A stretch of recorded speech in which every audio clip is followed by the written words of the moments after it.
আপনারা জানেন এই মুহূর্তে মালদা জেলা এবং মুর্শিদাবাদ জেলা সবচাইতে বড় আজকে এই নদী ভাঙনের ফলে লক্ষ লক্ষ মানুষ তারা নিজেদের পিঠে মাটি হারিয়ে রাস্তার উপরে বসবাস করে। আজকে এই নদী ভাঙনের ফলে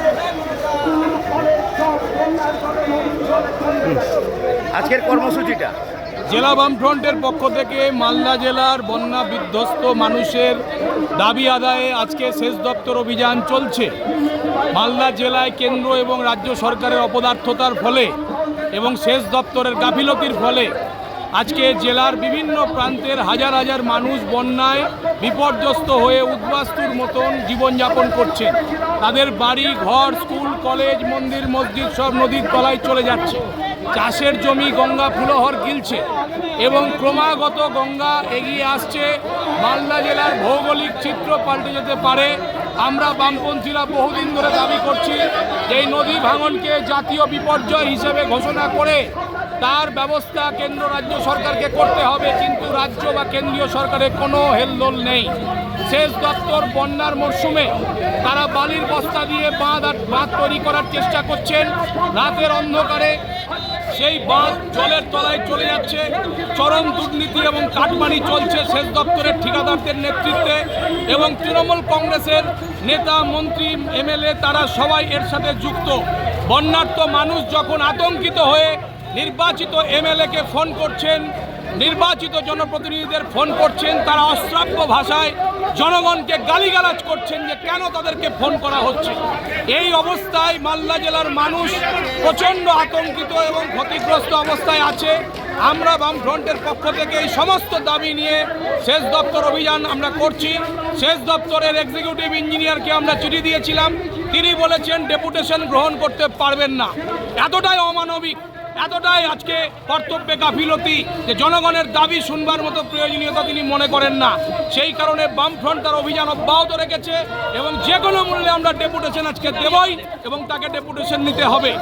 এই কর্মসূচিতে কারা কারা উপস্থিত আছেন? আমাদের বামফ্রন্ট সরকারের প্রাক্তন সেচমন্ত্রী কমরেড সুভাষ নস্কর, আমাদের সিপিআইএমের পশ্চিমবঙ্গ রাজ্য কমিটির নেতা, বামফ্রন্টের নেতা কমরেড জামির মোল্লা, মুর্শিদাবাদের পার্টির সেক্রেটারি এবং কমরেড শতরূপ ঘোষ সকলের পরিচিত তারা উপস্থিত আছেন এবং জেলা বামফ্রন্টের সমস্ত নেতৃত্বরা উপস্থিত আছেন এবং ভাঙন দুর্গত মানুষরা আছেন। আজকে আপনাদের কি দাবি? দীর্ঘকাল ধরে মালদা জেলার বিভিন্ন অংশে গঙ্গার ভাঙনে এখানকার জনজীবন বিপন্ন। প্রতি বছর ভাঙে, আবার প্রতি বছর বাঁধ বাঁধে, প্রতি বছরে সেই বাঁধটা আবার জলে নেমে যায় আর হাজার হাজার মানুষ তারা বিপন্ন হয়। কি রাজ্য কি কেন্দ্র কোনো সরকারের সুনির্দিষ্ট কোনো পরিকল্পনা নেই। রাজ্য সরকার এখনো পর্যন্ত সর্বদলীয় একটা টিম কেন্দ্রীয় সরকারের কাছে পাঠালেন না, এখনো পর্যন্ত কোনো মাস্টার প্ল্যান করলেন না।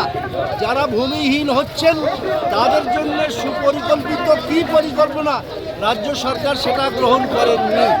সব মিলিয়ে সম্প্রতি মালদা জেলায় যে অংশের বাঁধ দিতে দিতে সবটা ক্ষয়ে গেল, সবটা ধসে গেল, এর পিছনে একটা গভীর চক্রান্ত, গভীর ষড়যন্ত্র।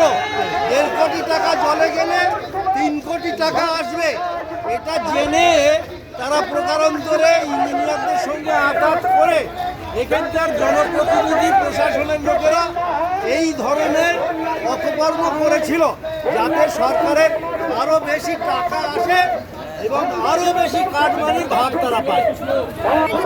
আজকে আপনারা যে এসছেন, কি আপনাদের কর্মসূচিটা কি? আজকে মালদা জেলা বামফ্রন্টের ডাকে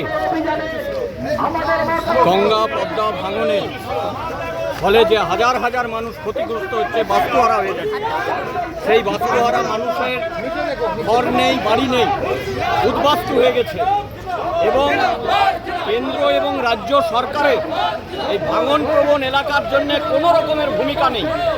ঘুরিয়ে বর্ষার সময় যে বাঁধগুলি ভেঙে যাচ্ছে সেগুলি বালির বস্তা দিয়ে সেগুলোকে সারাইয়ের ব্যবস্থা করছে, কোটি কোটি টাকা এখানে কাটমানি খাচ্ছে।